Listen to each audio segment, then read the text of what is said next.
Oke, halo semuanya.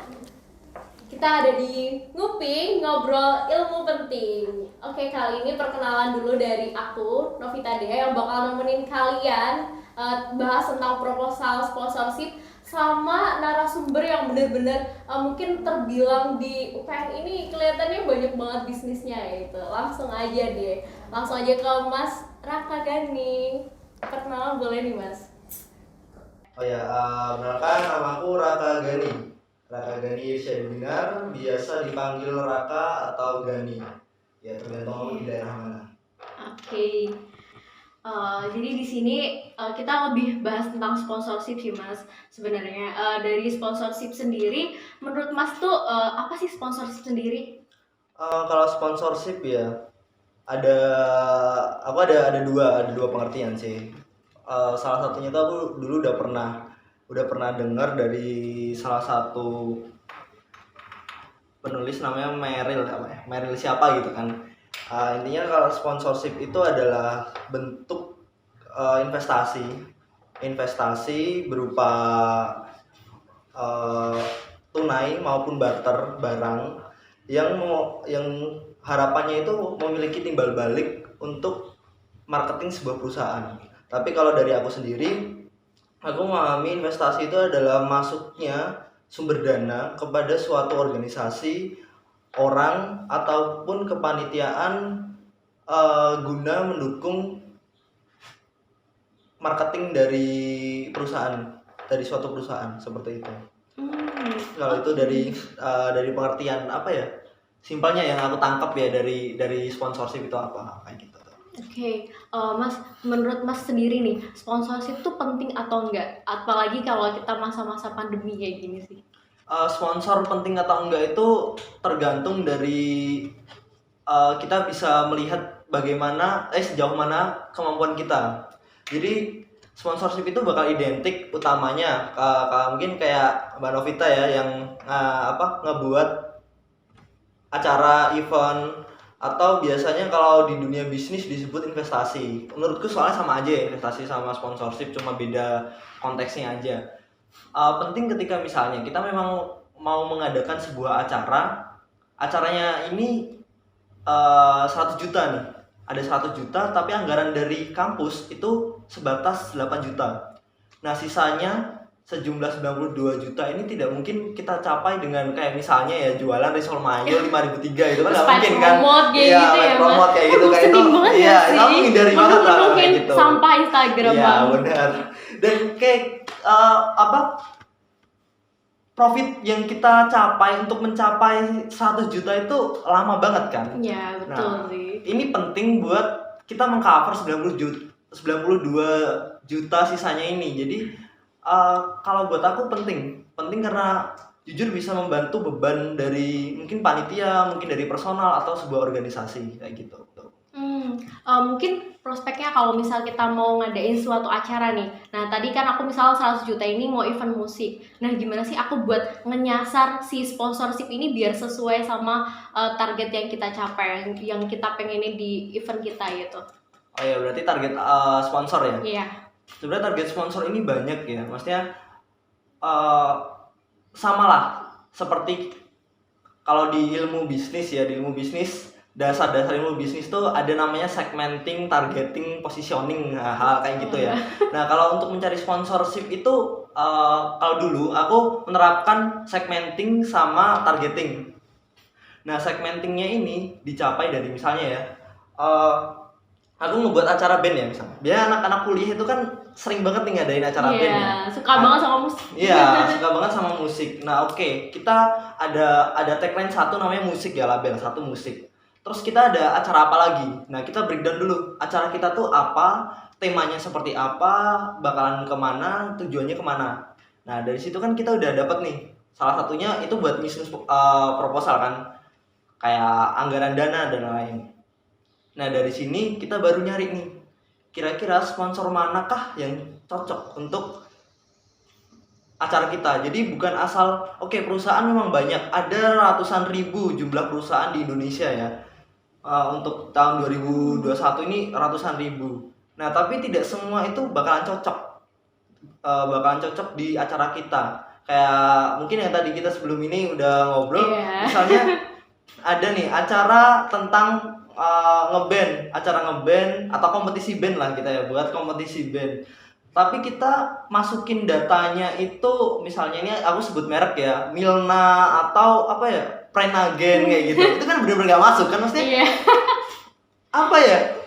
Ini nih bubur bayi kah atau susu ibu hamil kayak gitu, apa yang mau mereka pamerkan di event kita, padahal target kita, pasar kita, misalnya kita kan juga udah menyusun nih di proposal, oh event audisi band gitu ya, targetnya adalah anak SMA, umurnya berapa, demografinya seperti apa, dan banyak hal kan, ada kan kalau misalnya di segmenting kan ada banyak nih, ada banyak faktornya kan, dari penghasilan dan lain. Nah kayak gitu kan kita ngelihat nih dari situ mana sponsor yang cocok. Oh kalau misalnya emang anak SMA ya udah HP masuk nih, HP mungkin Vivo atau Samsung atau Xiaomi atau HP-HP game, atau misalnya kita mau mengadakan sebuah acara game, biasanya kan game Mobile Legends, PUBG kayak gitu kan.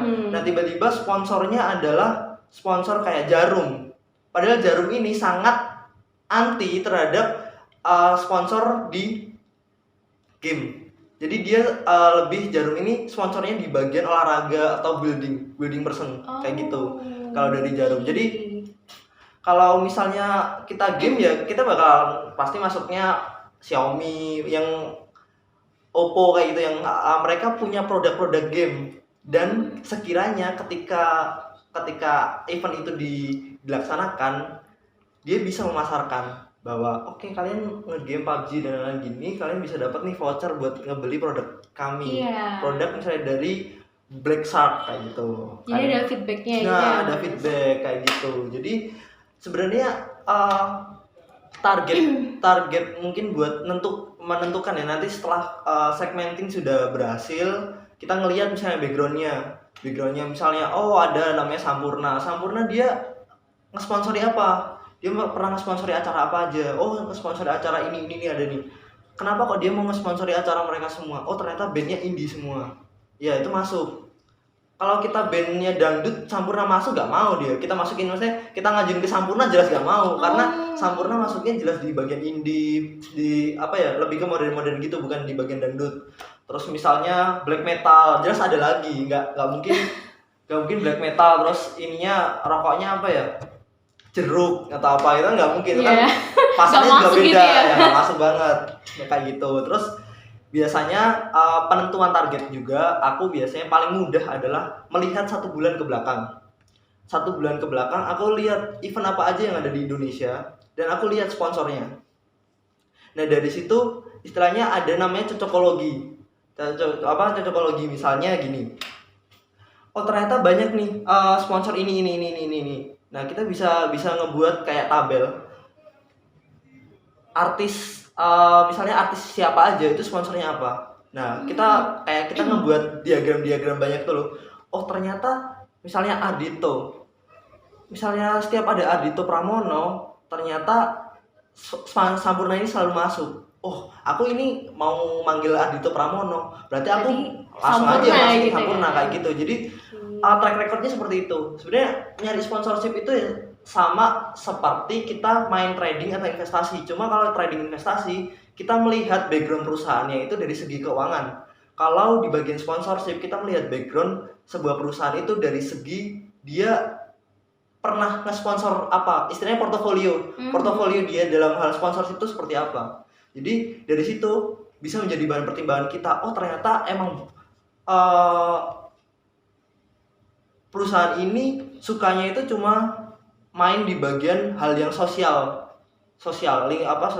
misalnya kayak ada berbagi atau misalnya pemberdayaan masyarakat seperti itu ikut, atau mungkin ada yang dia sukanya di bagian kompetisi dia pasti selalu ikut, kayak misalnya Isoplus itu terkenal, dia setiap ada kompetisi, setiap ada kegiatan yang olahraga dia pasti selalu ikut kayak gitu. Terus kalau misalnya badminton. Nah, kalau Iya bulu sih. tangkis, Itu jarum. pasti ada beasiswa jarum Ya, kayak gitu-gitu juga ya. itu memang dia memfokuskan ke situ. Kalau misalnya Sampurna, dia sering ngadain acara band yang di Jogja itu apa ya? Sondrenalin atau apa ya? Aku lupa. Atau Jogja apa gitu pokoknya. Jogja Migunani. Kayaknya itu yang buat Sampurna apa ya? Iya, Nah, kan tahu. jadi setiap rokok tuh punya brandnya sendiri Iya, dan punya segmen pasar sendiri. nah benar. Cuma portofolionya pernah sponsor di mana aja, tapi siapa sih brand ambassador dia? Apakah bertentangan dengan orang yang kita panggil? Misalnya nih, kita ngadain acara event nih, UPN besar apa ya? HUT UPN. UPN ke berapa gitu ya? Anniversary kan. Oke. Tiba-tiba manggil artis internasional yang udah tenar membahana. Si siapa? Iwan Fals. Iwan Fals aja nih, misalnya Iwan Fals ya. Misalnya Iwan Fals nih.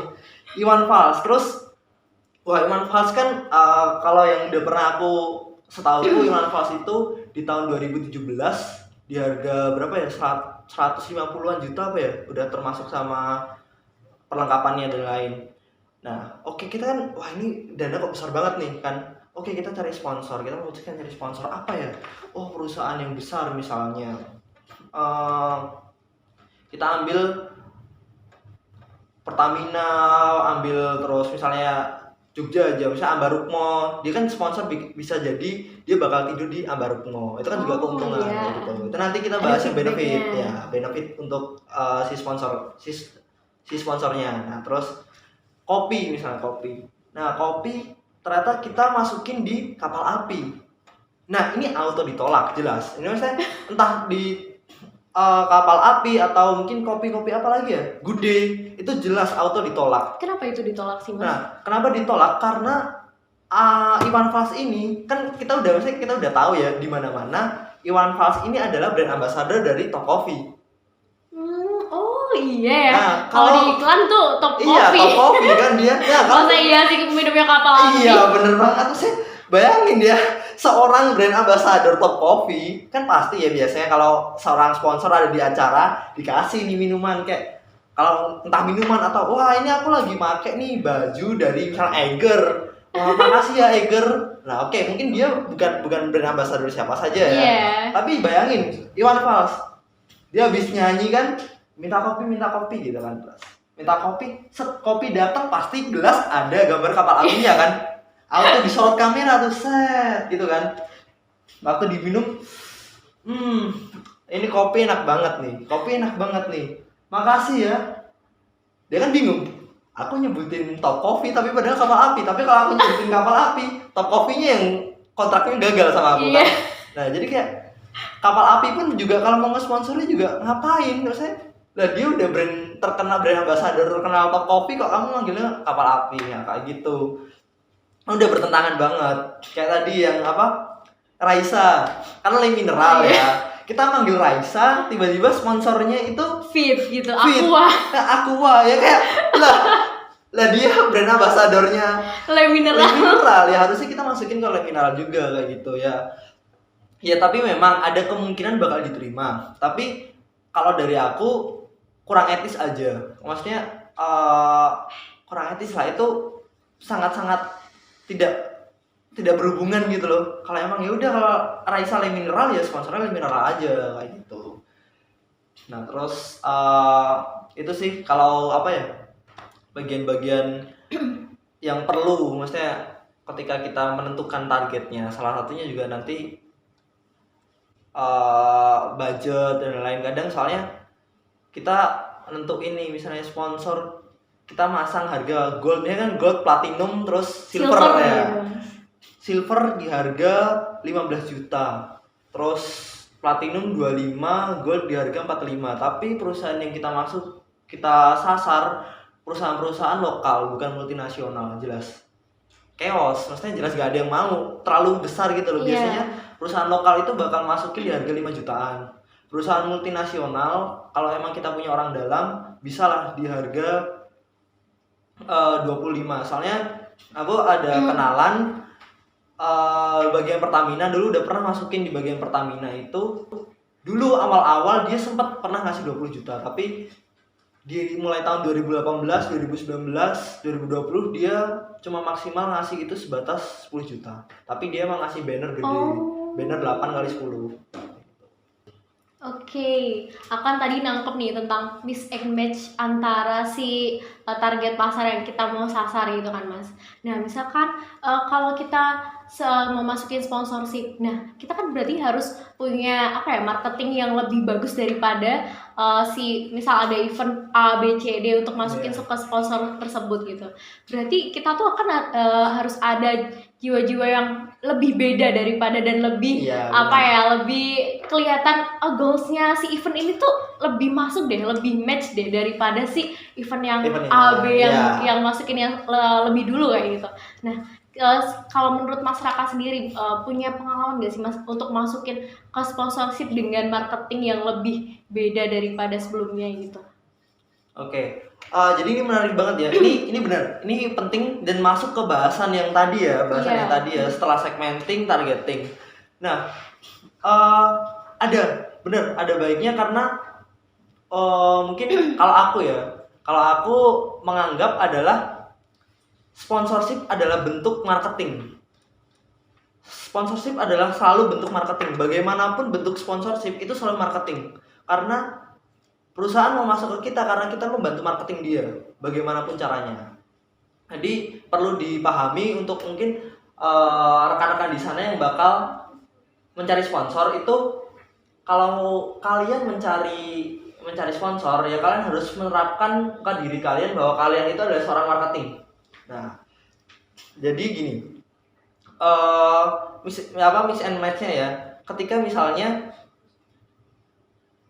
mau event A, B, C udah masukin dan kita masukin terakhir gitu ya. Bagaimana biar kita itu bisa menang kan? Berarti kelihatan lebih bagus. Bagaimana kita punya bargaining power ya? Bargaining power dibandingkan si event A, B, C adalah timbal balik yang kita berikan, feedback yang kita berikan. Itu adalah titik utama di bagian sponsorship. Nah, feedback ini selalu berbentuk marketing.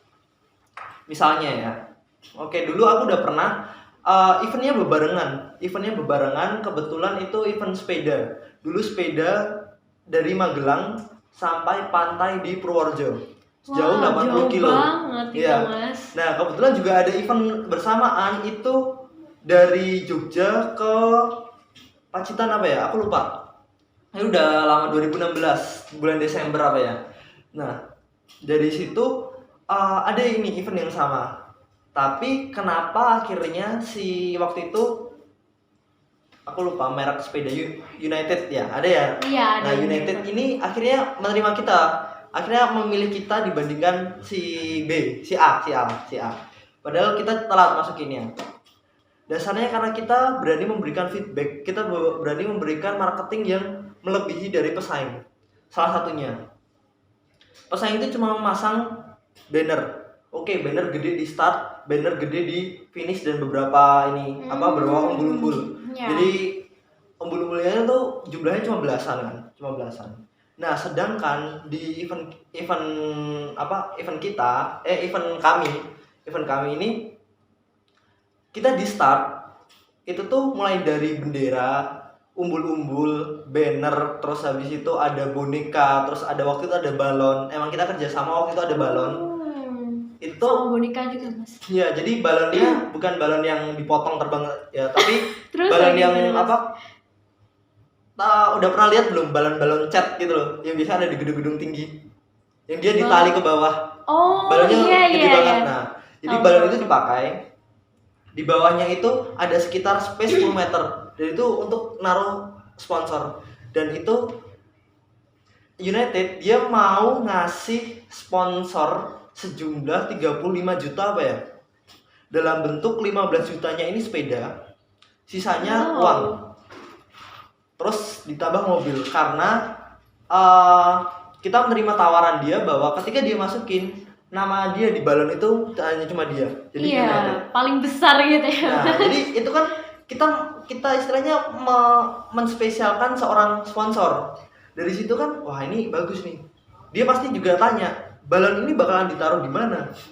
Oh, bakalan ditaruh di 100 meter setelah gate. 100 meter setelah gate itu kan berarti kalau maksudnya dari susunan acara ya, susunan pola acara itu kan kayak orang bakal tertuju banget tuh loh. 100 meter dari gate kan deket banget kan berarti. Iya. Sepeda-sepeda berangkat kan berarti ngeliat United. Dan mobil yang dia kasih jadi ada mobil display itu emang kita izinkan untuk ditaruh di depan. Jadi gate, nah ini ada mobilnya di sini. Dan itu majang sepedanya. Oh, jadi langsung nge-guide banyak orang gitu ya, Mas. Orang bakal langsung melihat, oh itu sepeda United dan dia bisa mendisplay produknya di situ. Seperti itu. Terus di umbul-umbul banyak. Terus habis itu di bagian finishnya, di bagian pantai juga ada umbul-umbul banyak sekali. Dan kita biasanya setiap di pinggir jalan, jadi kan ketika di persimpangan nih, ada persimpangan, nah kita biasanya pakai bendera umbul-umbulnya itu juga United tulisannya. Nah kayak gitu. Wow. Ya memang apa ya, mungkin lebih rumit, lebih ribet ya. Tapi kalau nggak ribet, ya mending kalian nggak beracara kayak gitu.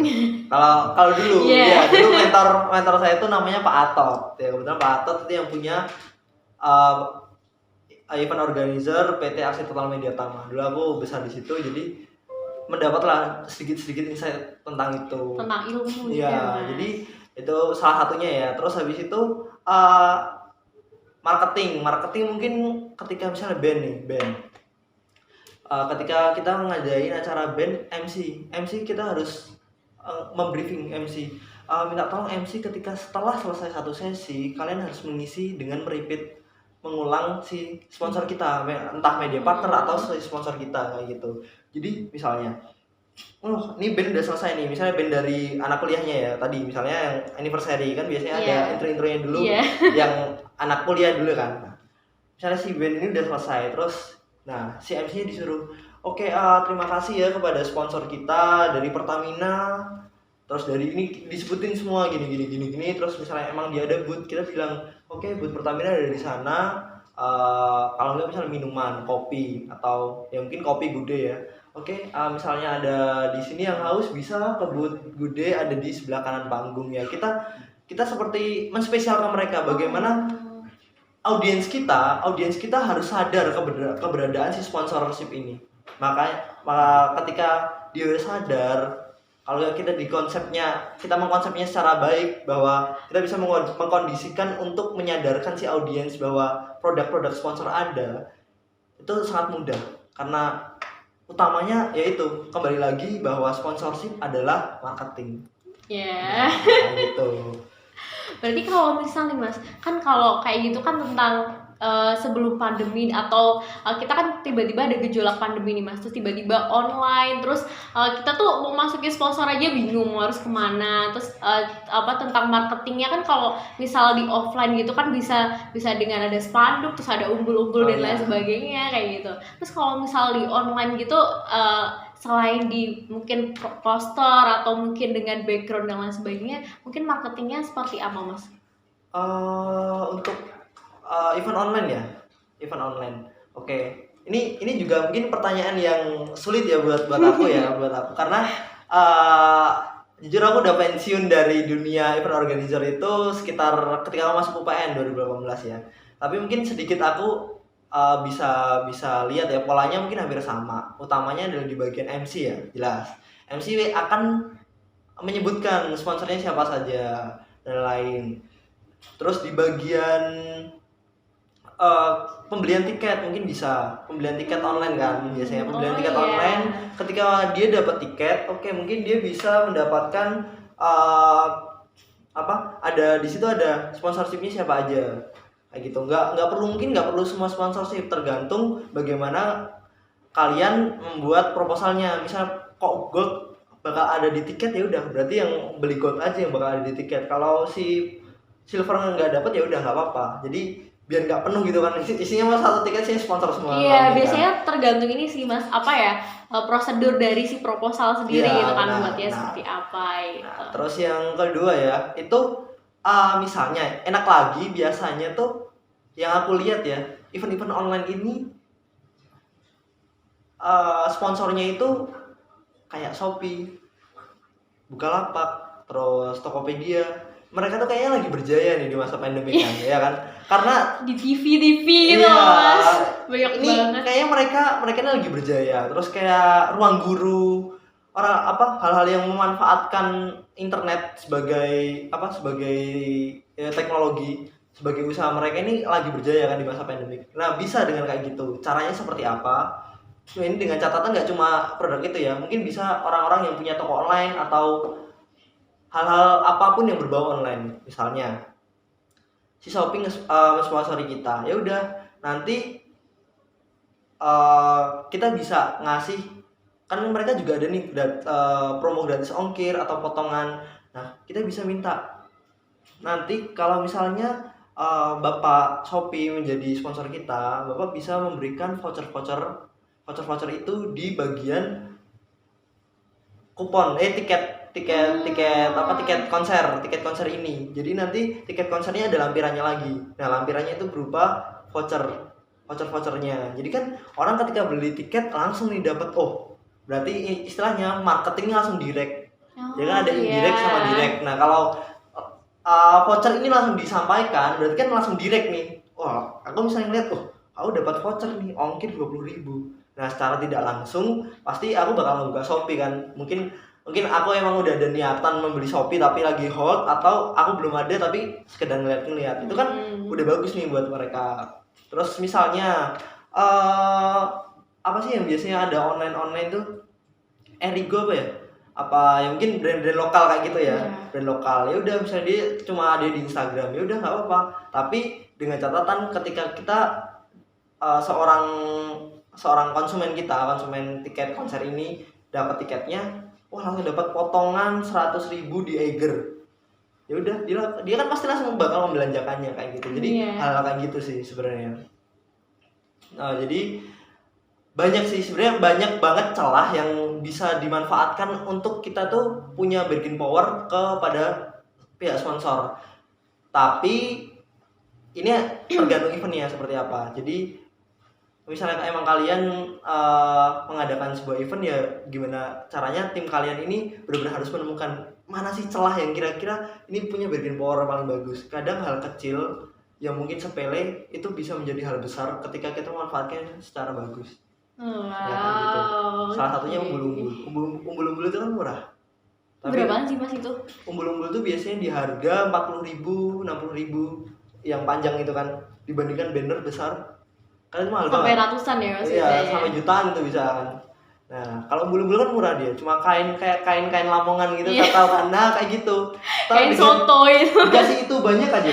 Itu kan udah menandakan bahwa kita udah melakukan marketing, dan itu sepengalamanku ya itu disukai oleh banyak sponsor. Utamanya event-event yang ada di outdoor kan.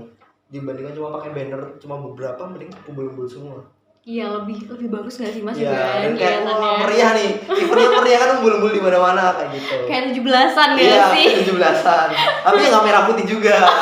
Dia putih terus ada warna. Terus hijau biru gitu. Iya, kayak kalau mau partai gitu loh Mas. Nggak sih pemilihan partai? Iya, benar-benar. Oke, sebelum kita masuk sesi selanjutnya nih Mas, aku boleh masuk intermezzo ini dulu deh. Games dulu nggak sih Mas? Ini ada game apa nih? Tadi kayaknya di briefing nggak ada game. Dibikin dadakan dong. Dibikin dadakan. Oke. Ada never have I ever. Pernah nggak pernah? Ntar Mas jawab pernah atau nggak pernah gitu ya. Sambil alasannya apa gitu. Ini harus nyertain alasan? Iyalah. Ya dong. Kayaknya kalau di Deddy Corbuzier tuh nggak perlu ada alasan deh kayaknya. Aduh, kayak mencintai tanpa alasan. Iya, asik. Duh, bapak. Oke, lanjut aja. Oke, never have I ever merasa salah mengambil keputusan. Pernah. Kenapa itu, Mas? Perhitungan yang salah. Jadi dulu aku sempat hidup dengan insting ya. Dulu aku sempat hidup apa-apa tuh dengan insting. Akhirnya setelah aku menyadari hal itu, ada banyak keputusan yang aku ambil itu secara salah karena aku hanya mengandalkan insting dan lain tanpa perhitungan yang pasti. Nah, jadi ya aku benar-benar menyesal karena itu bikin segalanya hancur. Jadi itu baik pertemanan, baik uang kayak gitu. Jadi ya namanya pertemanan kalau udah ditabrak dengan uang kan udah beda kan. Nah, jadi kebetulan aku waktu itu buka bisnis dan perhitunganku salah, kita gagal, terus si temanku ini ya kayak dia dia takut karena itu waktu itu juga uangku kan, dia takut akhirnya dia menghindar kayak gitu. Oke, lanjut deh Mas. Never I ever capek kerja. Pernah, selalu maksudnya. Ya Kalau gimana ya? capek istirahat ya Mas, nggak langsung tutup kerja. Maksudnya kayak langsung keluar dari kerjaan nggak kan Mas? Enggak, tapi dulu sempat kayak capek, aku lebih milih ghosting, kayak pergi gitu. Aduh. Kayak gitu. Ya, tapi setelah ini capek jelas ya, karena kebetulan juga aku misalnya dari Berdikari aja. Berdikari itu ada di Magelang, Jogja kan. Terus juga lagi mau prepare ke Jogja lagi kan ini. Nah, ini aja kayak apa? Udah jauh gitu, Magelang Jogja kan. Itu udah jelas capek di situ, apalagi sekarang lagi badai-badainya kan Jogja, Magelang. Ngeri. Udah di situ. Lanjut nih Mas, tadi tentang never have I ever. Never have I ever ditolak proposalnya. Pernah nggak Mas? Pernah. Kenapa tuh? Dulu SMA nggak punya ilmu terhadap gimana sih cara nyari sponsor kan, kayak gampang aja nyari sponsor tuh, katanya kan gampang nyari sponsor gini. Ya udah, kita juga nyusun proposalnya jelek, terus lebih lanjutnya juga jelek, kayak apa ya, kita nggak ngasih benefit buat si apa namanya si sponsornya. Akhirnya ya udah gagal, tapi untungnya di event itu nggak gagal, tapi berapa ya, bisa mungkin 8 kali gagal, tapi akhirnya di ke-8-nya itu ketemu sama orangnya baik gitu loh, ngasih gimana sih cara buat sponsor, dikasih draft sponsor yang bagus dari event apa gitu. Jadi akhirnya kita meniru itu, terus juga ngobrol tanya gimana sih masukin sponsor dan lain-lain, akhirnya berhasil. Okay. Tapi sekarang ini juga sering kayak ditolak, kadang karena tidak relevan dengan perusahaannya kan gitu. Oke. Tadi draft sponsor yang Mas tadi contoh itu kan berkaitan sama desain proposal kan Mas. Aku kaitin dikit lah ya Mas sebelum masuk ke yang selanjutnya. Itu desain proposal yang menarik menurut Mas tuh kayak gimana? Yang menjawab segala pertanyaan. Kalau misalnya kan juga beberapa sempat ada yang masukin ke Berdikari ya. Ada yang masukin ke Berdikari, dia ini ada apa? Masukin sponsor. Aku pasti tanya. Pertama itu adalah bentuk benefit apa yang aku dapat. Pertama benefitnya apa sih, terus dari benefitnya itu aku baru ngelihat di kebutuhan dananya dia. Kalau kebutuhan dana dari benefit, aku ngelihat konsep acaranya seperti apa. Nah, terus habis dari konsep acara seperti apa, kebutuhan dana seperti apa, dan berapa harga sponsorshipnya. Jadi menjawab hal-hal itu, dan itu juga harus relevan ya, nggak kayak aneh-aneh. Yang misalnya gitu.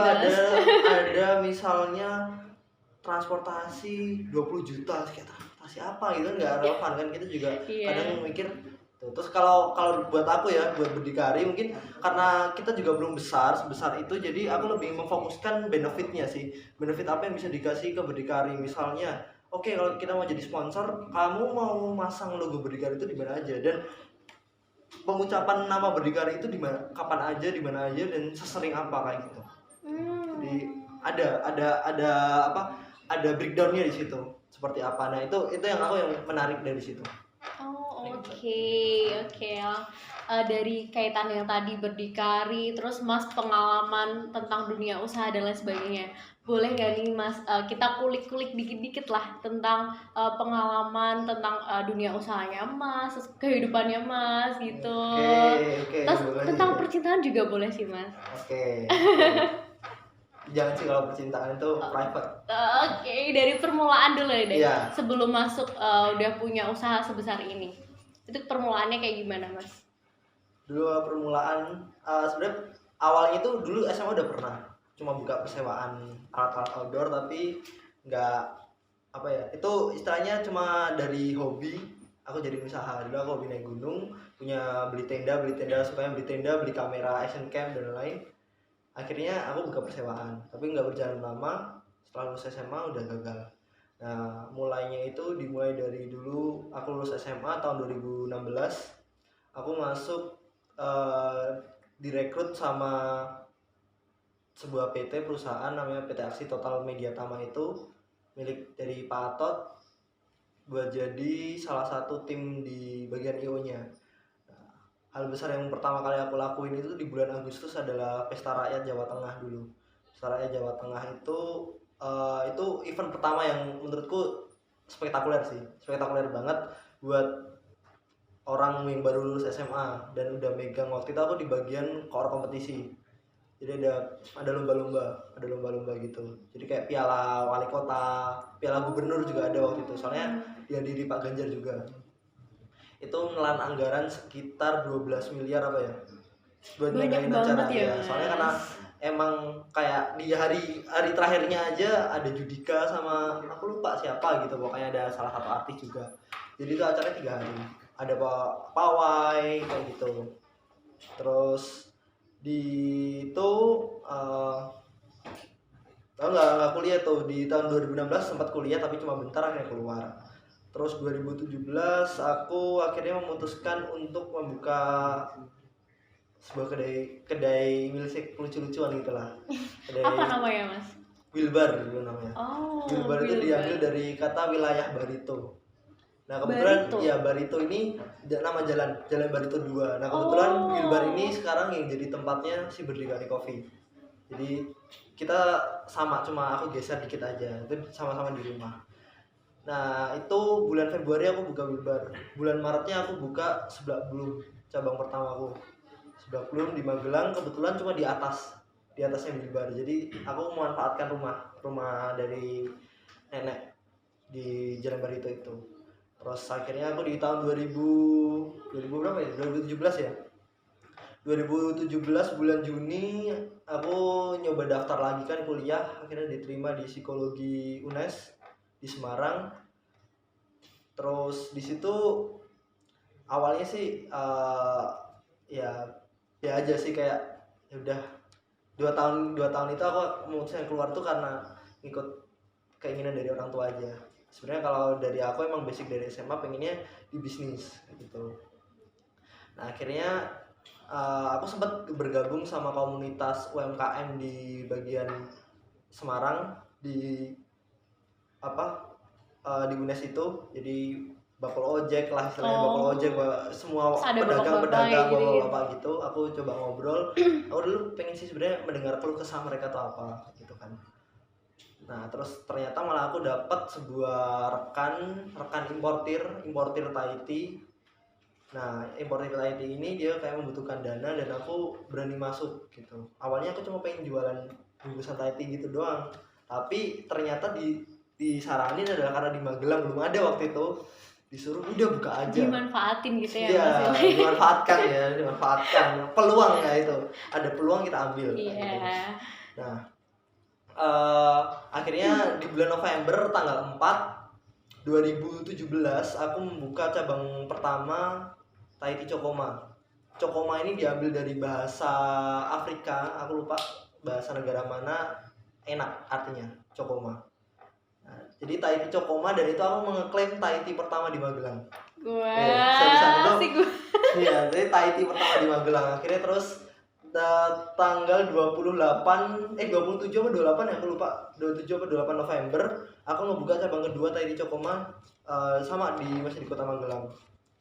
Terus akhirnya di bulan Desember akhir-akhir itu ada 5 franchise masuk, menawarkan franchise Jogja waktu itu, Jakal, Candi Gebang sama Solo.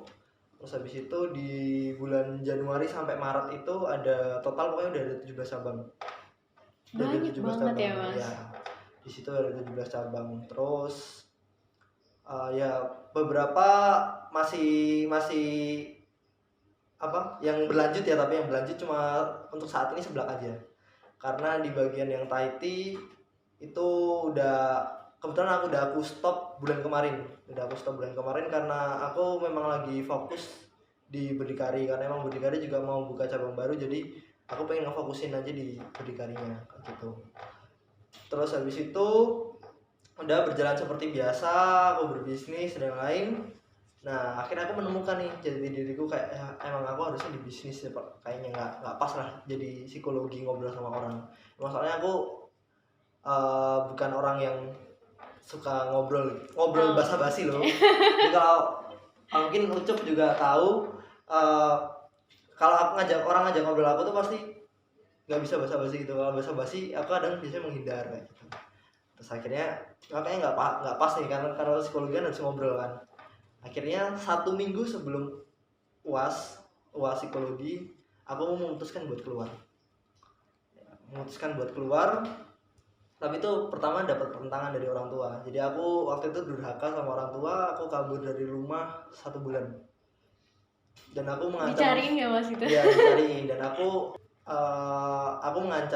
sedikit mengancam orang tua bahwa kan itu karena aku ditolak, nggak boleh pindah kuliah di bisnis, disuruh di kesehatan. Ya udah, aku akhirnya kabur. Aku bilang oke, terserah, kalau misalnya emang ayah sama ibu nggak mengizinkan aku buat kuliah di bisnis ya nggak masalah, aku nggak bakalan kuliah kok, aku bakalan hidup mandiri, pergi gitu dari rumah gitu kan.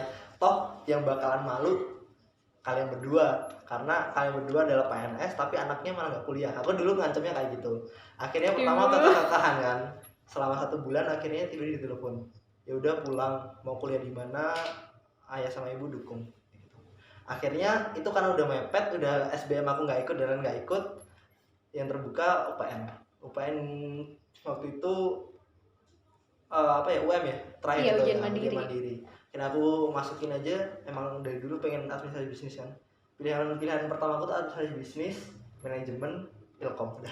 Ya urutannya salah kan, tapi emang itu harus ilkom dulu nggak sih Mas? Ya, paling tinggi emang ilkom. aku nggak peduli urutannya gimana, tapi aku pengennya masuknya di AB.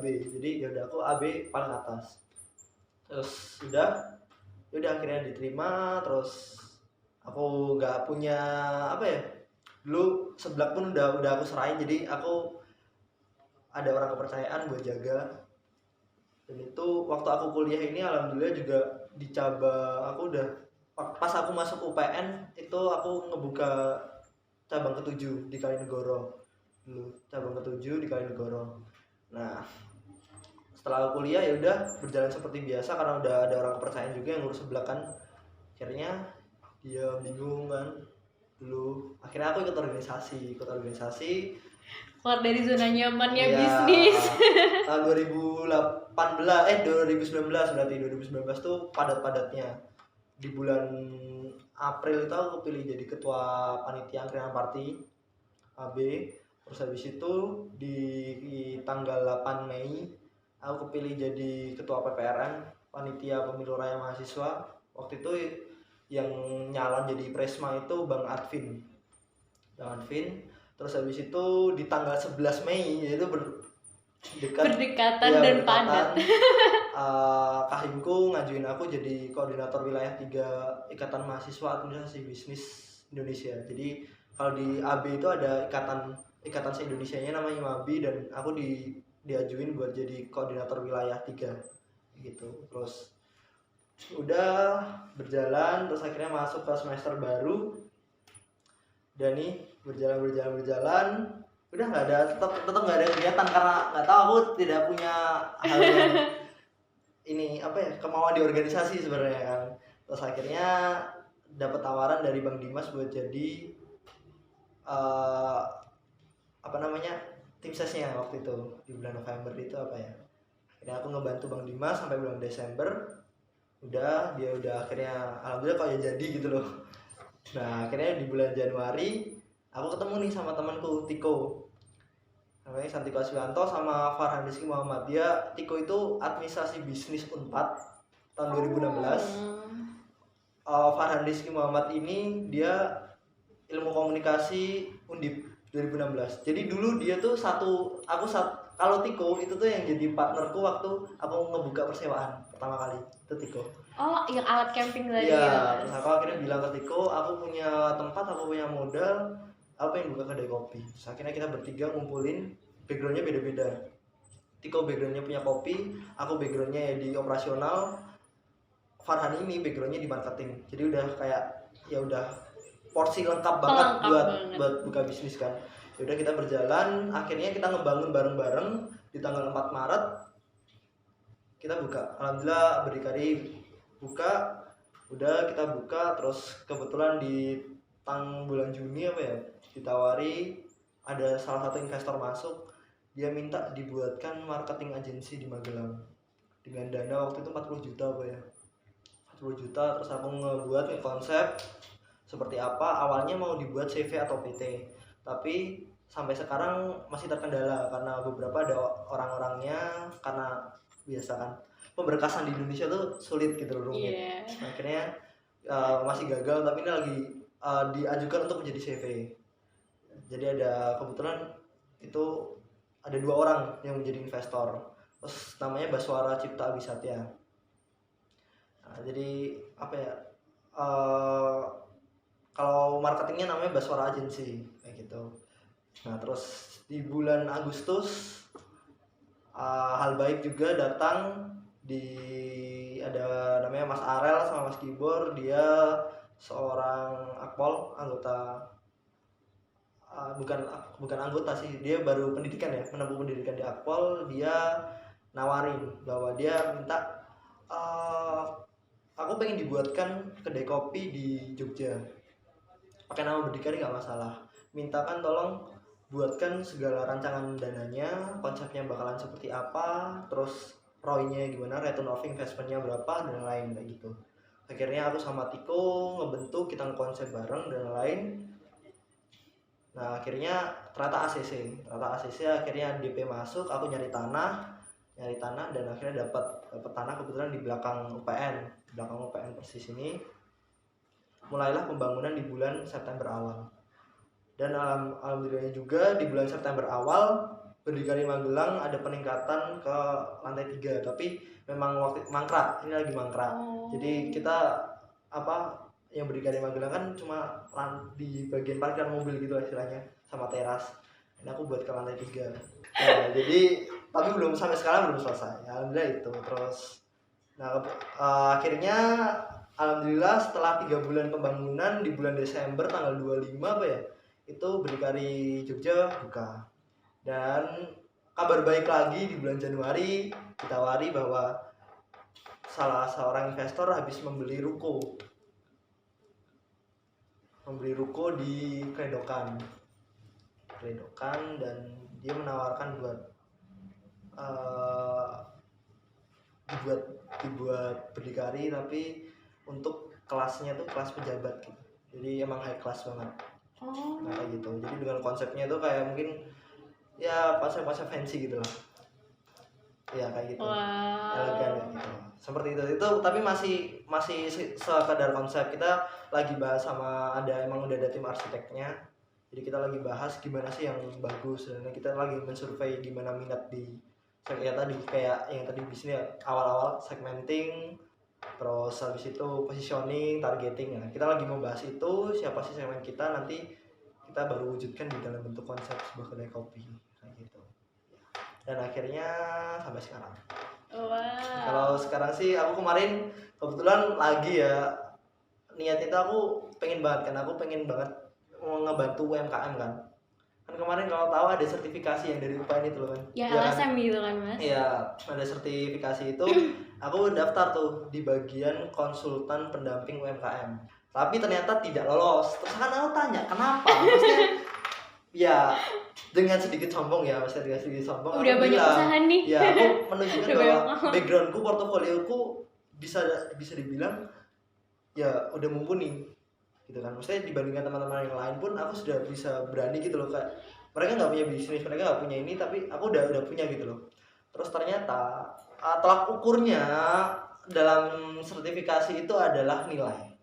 Ya, dan emang kebetulan nilai semester kemarin itu wah sangat buruk. Kan itu online pertama nggak ding, semester kemarin ya, online kedua ya, itu buruk banget karena ada 3 matkul aku nggak ikut UAS. Dan itu langsung nilainya drop. D atau E Mas? D. Oh D. Terus suruh ngulang gitu Mas? Iya, jadi itu bodoh banget sih, maksudnya udah bangun kan, tapi beberapa menit sebelum UAS aku tiduran, dan itu udah fatal semua. Udah tiganya itu gagal kan, tiganya gagal. Terus ya udah akhirnya ya, oke. Kalau emang dosen kebetulan dosen mentorku juga yang aku sering tanya-tanya tentang bisnis, terus bilang ya emang penilaiannya terhadap nilai gitu kan. Terus akhirnya ya oke. Kalau emang dosen kebetulan dosen mentorku juga yang aku sering tanya-tanya tentang bisnis, terus bilang ya emang penilaiannya terhadap nilai gitu kan. Terus oke kok, ya udah gimana lagi. Terus nih ya aku lagi ngefokusin buat memperbaiki akademikku, jadi nanti di semester depan kan bakal ada sertifikasi lagi, aku mau mendaftar. Wah, semoga Gitu. lolos lah ya Amin, Mas. amin. Oke, dari beberapa banyak usaha tadi nih Mas, kan pasti teman-teman di luar sana apalagi mahasiswa itu kayak aduh pengen deh pengen buka usaha, aku punya ide tapi aku terhalang modal nih. Terus itu gimana sih Mas cara Mas dulu buat bangun usaha itu apakah dengan modal orang tua atau Mas nekat pinjam di bank ataupun lain sebagainya, itu gimana sih Mas? Kalau modal ya, jujur aku modal selain mungkin selain 5O, terus selain seblak, itu aku pakai modal sendiri, utamanya yang kopi ya. Dulu kalau kopi itu aku sempet dulu waktu di Semarang, semua hal itu udah pernah aku kerjain. Nyuci piring di kafe udah pernah, jadi tukang sapu jalan udah pernah, terus jadi waiter sudah pernah. Dulu waktu aku di UPN juga aku udah pernah jadi kerja di estuari di daerah mana itu? Tugu ya, Iya. daerah jalan-jalan situ lah, jalan Monjali. Aku udah pernah kerja di estuari, terus udah pernah di Bri Cafe juga. Jadi dari situ kayak ya aku ngumpulin pelan-pelan sedikit demi sedikit. Terus ya udah aku buka. Emang kalau kopi ini bentuk perwujudan bahwa aku apa ya, membuktikan kepada orang tua bahwa aku tuh juga punya kekuasaan atas diriku sendiri. Dengan aku tidak peduli dengan uang yang kamu berikan, tapi aku bisa membuka bisnis sendiri kayak gitu. Jadi gitu. Jadi sebenarnya aku sama orang tua aku romantis, tapi romantis yang aku tunjukkan kepada orang tua aku adalah dalam bentuk pertentangan. Tapi pertentangannya itu membuktikan gitu loh. Sembodo gitu ya Mas, Kayak istilahnya. Sebenarnya Durhaka tapi ada wujudnya. ya benar. Jadi nggak mau nggah-nggih, tapi ra kepanggih gitu. Iya, nah. Soalnya orang Jawa kan gitu kan. Iya benar. Gitu. Oke. Wah, asik banget sih Mas tentang percintaan, terus habis itu tentang kehidupan keluarga, sampai cerita tentang usahanya banyak banget sampai hal apapun dilakuin gitu ya Mas. Oke, aku mau ini aja deh, jawab cepet sama Mas. Games aja lah sekarang ya. Ini games lagi nih, tadi ada games, ini game lagi. Oke. Biar lebih seru gak sih Mas? Ini tapi jawab cepetnya tanpa alasan kan? Enggak usah pakai alasan. Oke, ditolak sponsor atau ditolak gebetan? Ditolak sponsor. Oke, sibuk banyak tugas atau sibuk kerja? Sibuk kerja. Lanjut lagi, di ghosting atau diselingkuhin? Di ghosting. Di ghosting. Di ghosting. Kayak yang tadi Mas ngomongin waktu di awal, nge-ghosting banyak hal. Ya. Karena aku orangnya adalah entengan, jadi aku lebih milih di ghosting. Buat aku kan, Iya. aku di ghosting orang kan gak masalah. Karena ya udah, aku dulu udah pernah kan menjadi orang yang terpuruk depresi banget. Aku udah pernah waktu di UNES tuh aku 1 bulan tuh nangis. Karena aku menganggap UNES tuh bukan kampus yang bergengsi. Ini maaf ya kalau misalnya ada orang UNES yang tapi ini pribadi ya. Jadi UNES itu dia bergengsi, apalagi di anak-anak Semansa. SMA 1 Magelang tuh nggak pernah ada yang masuk UNES sama sekali. Aku di sana pun ditanya, "Loh, kamu nyasar apa? Gitu. Kayak pasti masuknya UGM, Undi pasti dosennya bilang kayak gitu kan. Terus aku udah pernah nangis 1 bulan. Terus sejak saat itu aku segala hal berubah ketika aku mematenkan diriku untuk yowis.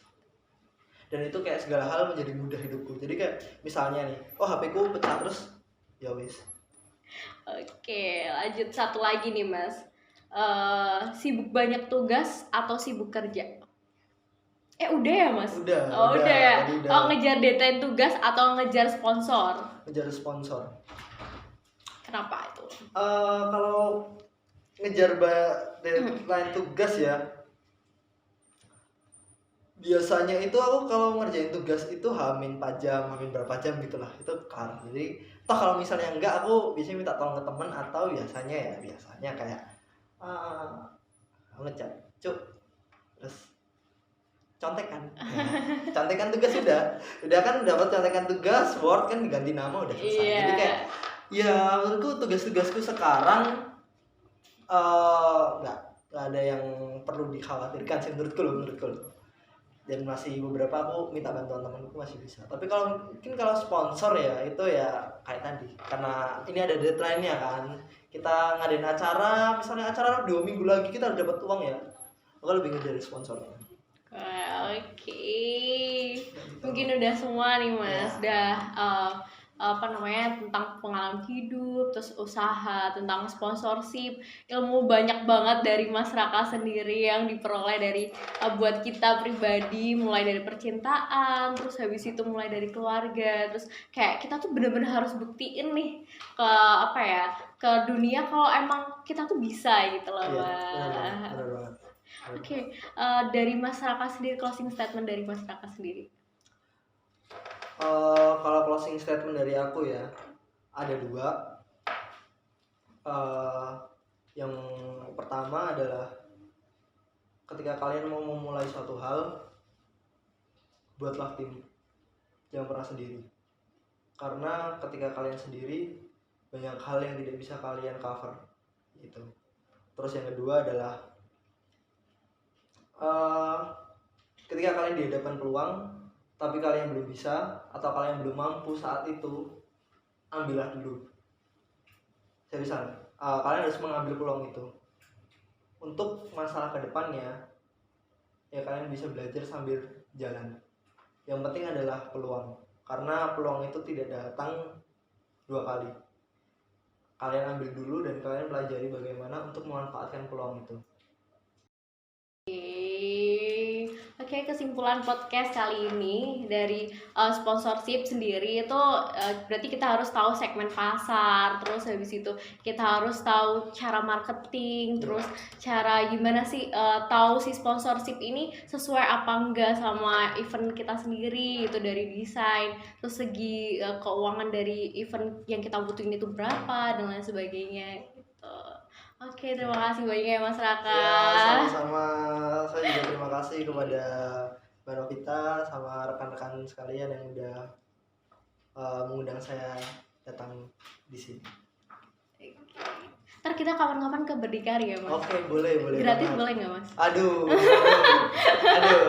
Kalau untuk gratis enggaknya itu nanti ada bahasan lagi mungkin lah ya. Kalau untuk semuanya kayaknya nggak bisa. Itu banyak banget soalnya. Mungkin kalau 2, 3, 4 orang bisa. Oke, berarti aku boleh? Oh boleh, nanti bilang aja. Nanti diingatkan aku kasih. Oke. Mau Berdikari Magelang atau Jogja boleh. Kalau Berdikari Magelang nanti ketemunya Mas Ucup. Kalau Berdikari Jogja? Ketemunya Mas Ucup juga. Kadang dia tanya pasti. Asrak Nandi. Oke.